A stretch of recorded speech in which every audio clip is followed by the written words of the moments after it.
तो दोस्तों Adani green energy ने अपने Q2 के नंबर को डिस्क्लोज कर दिया है। तो चलिए देखते हैं क्या है Q2 के नंबर्स के अंदर। डाटाबेस के यहाँ पे क्लोज नहीं दिया गया है। तो देखिए पिछले क्वार्टर की बात करते हैं तो पिछले क्वार्टर में कंपनी ने 4006 करोड़ का टोटल इनकम जनरेट किया था। पिछले साल 3396 करोड़, जबकि अभी देखें तो कंपनी का टोटल इनकम 3249 करोड़ आपको जाता हुआ देखने को मिला। तो कंपनी का टोटल इनकम देखें तो आपको यहाँ पे आपको गिरता हुआ देखने को मिला साल से साल। लोग बोल सकते हैं 4.5% के आसपास की गिरावट आपको देखने को मिली कंपनी के टोटल इनकम के अंदर।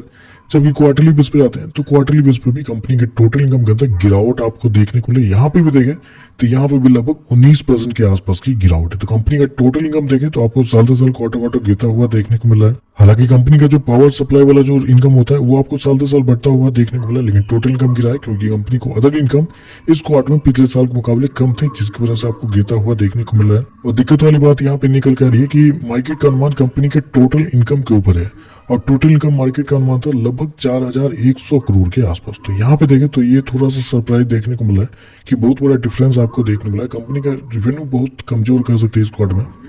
खर्चे की बात करते हैं तो देखिए पिछले क्वार्टर में 3050 करोड़ खर्च किए थे, पिछले साल 2857 करोड़, जबकि अभी देखें तो कंपनी खर्चे 2874 करोड़ आपको जाता हुआ देखने को मिला है। तो खर्चे देखें तो खर्चे ठीक है कंट्रोल में आपको देखने को मिला, लेकिन बेसिकली अदर इनकम इस क्वार्टर में कम है, जिसकी वजह से कंपनी का जो प्रॉफिट है उसके ऊपर थोड़ा सा इंपैक्ट आपको पड़ता हुआ देखने को मिल जाएगा। चलिए कंपनी का प्रॉफिट क्या हुआ देखते हैं। तो देखिए पिछले क्वार्टर में कंपनी 824 करोड़ का प्रॉफिट में थी, पिछले साल 515 करोड़ के आसपास, जबकि अभी देखें तो बढ़ के 644 करोड़ आपको जाता हुआ देखने को मिला। तो साल से साल जाते हैं तो साल से साल कंपनी के प्रॉफिट के अंदर तेजी आपको देखने को मिलेगी। लोगों बोल सकते हैं आप 26% के आसपास का जंप आपको देखने को मिला। तो आप बोलेंगे ऐसे कैसे, कंपनी का प्रॉफिट तो गिरना चाहिए था, तो बढ़ कैसे गया है कंपनी का प्रॉफिट। जी हाँ, कंपनी का प्रॉफिट गिरना चाहिए था, लेकिन यहाँ पर कुछ एडजस्टमेंट आपको देखने को मिला है। उस एडजस्टमेंट में सबसे पहला जो एडजस्टमेंट है वो है कंपनी का टैक्स इस क्वार्टर में कंपनी को लगा ही नहीं है।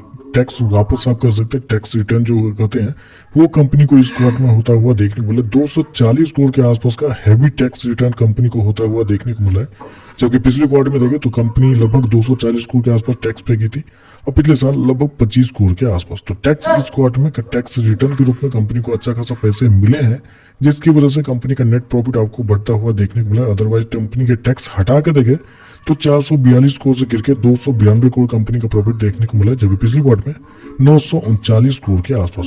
प्रॉफिट के अंदर देखें तो बड़ी गिरावट आपको देखने को मिल रही है। हालांकि नेट प्रॉफिट कंपनी हो गया 644 करोड़ का, जबकि मार्केट का जो अनुमान था वो था कंपनी का प्रॉफिट करके लगभग 1300 करोड़ के आसपास। तो बहुत बड़ा डिफरेंस आपको देखने को मिला है। आप कह सकते हैं रेवेन्यू प्रॉफिट दोनों बहुत कमजोर आपको देखने को मिला है। मार्जिन देख लेते हैं, मार्जिन क्या हुआ है। तो पिछले साल कंपनी का मार्जिन 16.85% के आसपास, पिछले क्वार्टर की बात करते हैं तो 21.68% के आसपास, जबकि अभी देखें तो कंपनी का मार्जिन बढ़ के 21.40 आपको जाता हुआ देखते हैं। मार्जिन देखें तो आपको साल से साल बढ़ा है, क्वार्टरली फ्लैट आपको देखने को मिला है। ईपीएस की बात कर लेते हैं तो देखिए पिछले क्वार्टर में कंपनी का ईपीएस 4.26 रुपये, पिछले साल देखते हैं 1.56 रुपये, अभी देखें तो 3.44 आपको जाता हुआ देखने को मिला है।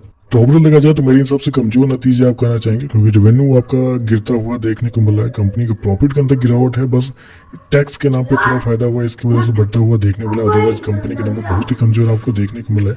शेयर ऑलरेडी आज अच्छी खासी गिरावट भी है शेयर के अंदर देखने को मिली थी 2% के आसपास। तो देखते हैं नंबर पे मार्केट कैसी रिएक्ट करता है। बिलो एस्टिमेट है और नंबर थोड़े से कमजोर आपको देखने को मिला है। तो चलिए बस आज के लिए बस इतना ही। वीडियो पसंद आया तो लाइक कीजिएगा, साथ में सब चैनल को सब्सक्राइब जरूर कीजिएगा। धन्यवाद।